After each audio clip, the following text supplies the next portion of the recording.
Hi. Hello everyone. Welcome to AK vlogs. ఈరోజు మనం చూడబోతున్నాము నెత్తలు పులుసు, యాంచోవీ పులుసు అనమాట.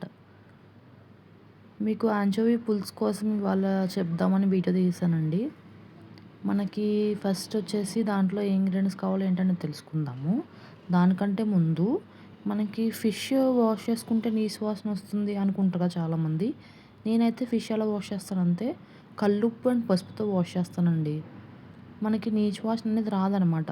అది నీచు స్మెల్ రాకుండా ఉంటుంది. సో మనకి ఏ ఇంగ్రీడియంట్స్ కావాలో చెప్తాను ఇప్పుడు చూసుకోండి. ఫస్ట్ వచ్చేసి మనకి ఆవాలు, జీలకర్ర, చింతపండు అనమాట. నిమ్మకాయ సైజ్ అని తీసుకుంటే సరిపోద్ది. నెక్స్ట్ వచ్చేసి మనకి కరివేపాకు అండ్ తర్వాత వచ్చేసి కొత్తిమీర అండ్ నెక్స్ట్ వచ్చేసి 1 టీ స్పూన్ అల్లం వెల్లుల్లి పేస్ట్. నెక్స్ట్ 1/2 kg మెత్తళ్ళు తీసుకున్నాను, అంటే యాంచోవీ. నెక్స్ట్ వచ్చేసి 2 chopped onions and 2 chopped tomatoes, అంటే 2 ఆనియన్స్ కట్ చేసి పెట్టుకున్నాను అండ్ 2 టమాటోస్ని కట్ చేసి పెట్టుకున్నాను. మీకు అన్ని క్లారిటీగా చూపిస్తున్నాను కదా. మీకు ఏ ఇంగ్రీడియంట్స్ కావాలో ఒకసారి మళ్ళీ చూసుకోండి. ఇవి మన ఇంగ్రీడియంట్స్ అనమాట రెసిపీకి, నెత్తళ్ళ పులుసుకి. నెక్స్ట్ వచ్చేసి ప్యాన్ ఆన్ చేసి పెట్టుకుని బౌల్ పెట్టుకుంటాను. గిన్నె పెట్టుకున్నాను కదా, ఆ గిన్నెలో కొంచెం వాటర్ ఉంది, అది ఎవాపరేట్ అవుతుంది అనమాట. అది ఎవాపరేట్ అయితే మనకి ప్యాన్ హీట్ అవుతుంది అనమాట. కొంచెం టైం పడుతుంది ప్యాన్ హీట్ అవ్వడానికి. సో వాటర్ ఎవాపరేట్ అయ్యి మనకి ప్యాన్ హీట్ అయిపోయింది, చూసారు కదా. ఇప్పుడు మనకి నేను డైరెక్ట్గా వేసుకుంటున్నాను ఆయిల్. మీకైతే 2-3 స్పూన్స్ ఆయిల్ వేసుకోండి. నాన్ వెజ్ కర్రీ కాబట్టి మీరు కావాలనుకుంటే 5 స్పూన్స్ ఆయిల్ కూడా వేసుకోవచ్చు. మేము మా ఇంట్లో ఆయిల్ తక్కువ తింటాం, సో నేను అంచనా ప్రకారంగా వేసుకున్నాను ఆయిల్ అయితే. నెక్స్ట్ వచ్చి జీలకర్ర, నెక్స్ట్ వచ్చేసి ఆవాలు వేసుకున్నాను. నెక్స్ట్ వచ్చేసి మనకి జీలకర్ర ఆవాలు వేసుకొని నెక్స్ట్ కరివేపాకు కూడా వేస్తున్నాను. ఫస్ట్ మనం పోపు పెట్టుకున్నాం అనమాట. దీనికి మనకి కరివేపాకు మగ్గుతూ ఉంటుంది, బాగా వేగాక కరివేపాకు నెక్స్ట్ వచ్చేసి మనం బాగా కలుపుకోవాలన్నమాట.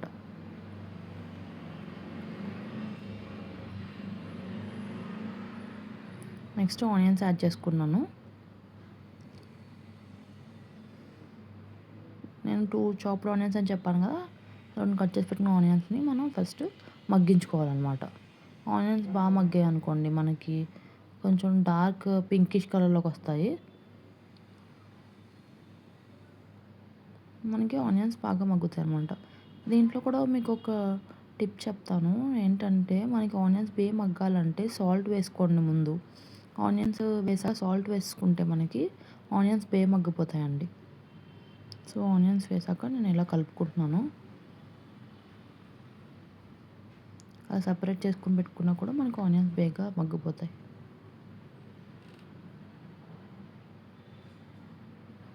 చూసారు కదా, పింకిష్ కలర్లోకి మారింది కదా మనకి, లైట్ పింకిష్ కలర్లోకి. అంటే ఆనియన్స్ మనకి ఆల్రెడీ హాఫ్ మగ్గాయి అనమాట. మగ్గిన తర్వాత కొంచెం 1 టీ స్పూన్ అల్లం వెల్లుల్లి పేస్ట్ వేసుకున్నాను.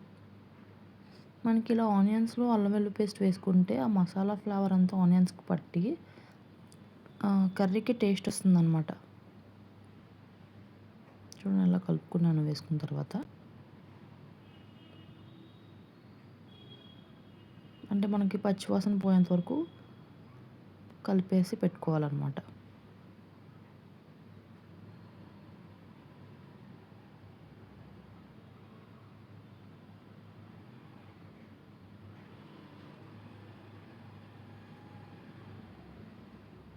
చూసారు కదా, ఇప్పుడు ఆనియన్స్ అల్లం వెల్లుల్లి పేస్ట్ బాగా మగ్గిపోయింది, పచ్చివాసన కూడా పోయిందనమాట.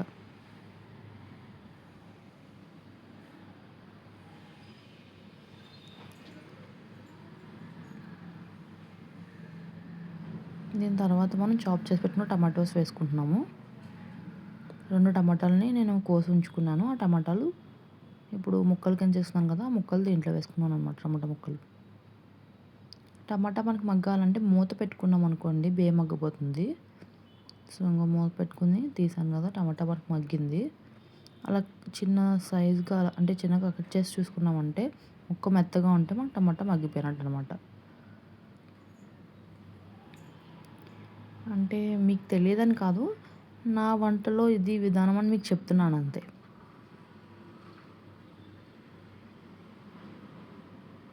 చూసారు కదండీ, ఇలా కలుపుకుంటున్నాను టమాటా వేసిన తర్వాత. మనకి మగ్గిపోయింది టమాటా.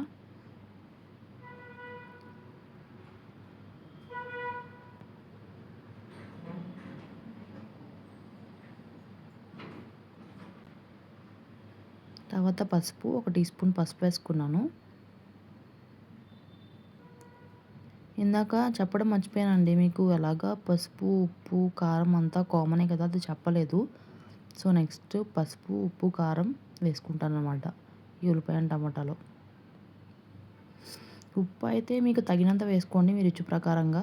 నేనైతే ఒక 1 టీ స్పూన్ వేసుకున్నాను. పసుపు teaspoon and salt teaspoon వేసుకుని కొంచెం కారం కూడా నేనైతే కొంచెం ఎక్కువ వేసుకుంటాను. నేను కారం ఎక్కువ తింటాను కాబట్టి ఒక 2 స్పూన్స్ కారం వేసుకున్నాను.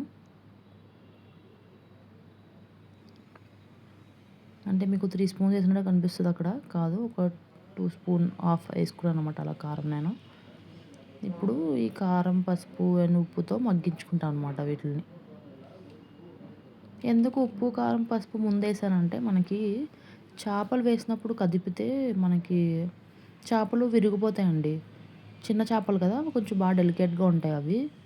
సో చేపలు వేసాక కలపకూడదు అనమాట. అందుకే ముందు ఉప్పు, కారం, పసుపు వేసి ఈ ఉల్లిపాయ మిశ్రమానికి పట్టించేసుకుంటున్నాను నేను. ఇలా కలిపి పెట్టుకున్నాను. నెక్స్ట్ నేను ముందే చింతపండుని నానబెట్టుకున్నాను నీటిలో. మనకి చింతపండు నిమ్మకాయ సగం తీసుకున్నాం కదా, ఒక హాఫ్ గ్లాస్ వాటర్ వేసుకున్నాను. చూసారు కదా మగ్గుతుంది ఇది. నెక్స్ట్ చేపలు కూడా వేసేసుకున్నాను నేను ఇప్పుడు.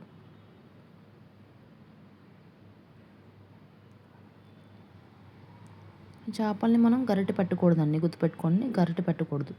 గరిటె పెట్టామంటే చేపలు విడిపోతాయి అన్నమాట. సో గరిటె పెట్టకుండా ఎలా కలుపుతానో కూడా మీకు చూపిస్తాను వీడియోలో.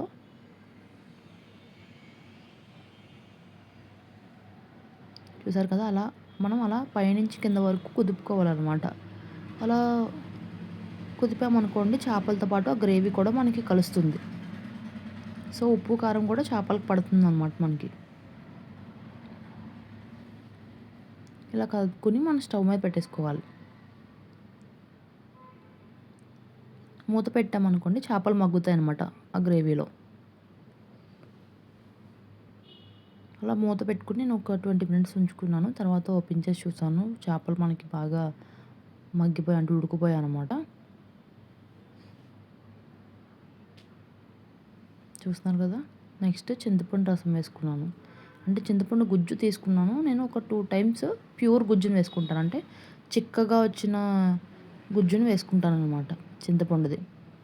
ఆ తర్వాత మనకి నార్మల్ వాటర్ యాడ్ చేస్తాను. ఒక 2 టైమ్స్ మాత్రం గుజ్జుని తీస్తాను నేను కంపల్సరీ, ఎందుకంటే పులుపు మనకి బాగా పడుతుంది అనమాట. ఫస్ట్ నార్మల్ ఇప్పుడు తీసిన గుజ్జుతో మగ్గించుకుంటాను చేపల్ని. మళ్ళీ మూత పెట్టుకుంటాం. మూత పెట్టుకుని మగ్గించుకుంటాను అనమాట. ఆ పులుసు చేపలకు పడుతుంది బాగా. చూడండి మనకి ఉడుకుతుంది కదా పులుసులో. ఇప్పుడు వాటర్ యాడ్ చేసుకున్నాను, నార్మల్ వాటర్.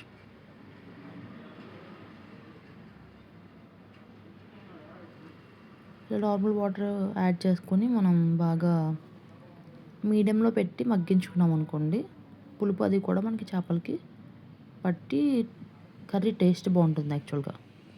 చూసారు కదా మనకి ఇది మరుగుతుంది. బాగా మరిగాక నాకు సాల్ట్ తక్కువ అనిపించింది, కొంచెం మళ్ళీ సాల్ట్ వేసుకున్నాను. మీరు కూడా మీరు తగినంత చూసుకుని వేసుకోండి అనమాట.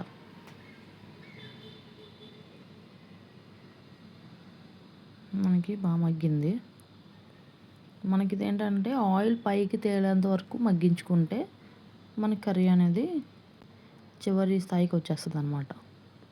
ఎండ్ స్టేజ్కి వచ్చినట్టు. ఎండ్ స్టేజ్కి వచ్చాక మనకి ఇప్పుడు ఇలా చూడండి, ఆయిల్ పైకి కనిపిస్తుంది కదా మనకి. తర్వాత కొత్తిమీర యాడ్ చేసుకుంటున్నాను పైన నేను. మనకి కొత్తిమీర మీరు ఎంత తినాలనుకుంటే అంత వేసుకోవచ్చు. నాకైతే కొత్తిమీర ఎక్కువ ఇష్టం. అంటే కొంచెం గ్రీనీగా కనిపిస్తే కర్రీ గార్నిష్‌కి కూడా చాలా బావుంటదనమాట. సో, అలా గార్నిష్‌గా నేను కొత్తిమీర పైన చల్లుకున్నాను. ఇంకలా మగ్గుతూ ఉందనమాట కొత్తిమీరతో పాటు పులుసనేది. ఫైనల్‌గా చూసారా ఆవిరి కూడా మనకి ఫోన్‌కి తెలుస్తుంది. అంతేనండి ఫైనల్‌గా మన పులుసు ప్రిపేర్ అయిపోయింది. Okay. Bye. Thank you. Like చేయండి, షేర్ చేయండి, కామెంట్ చేయండి.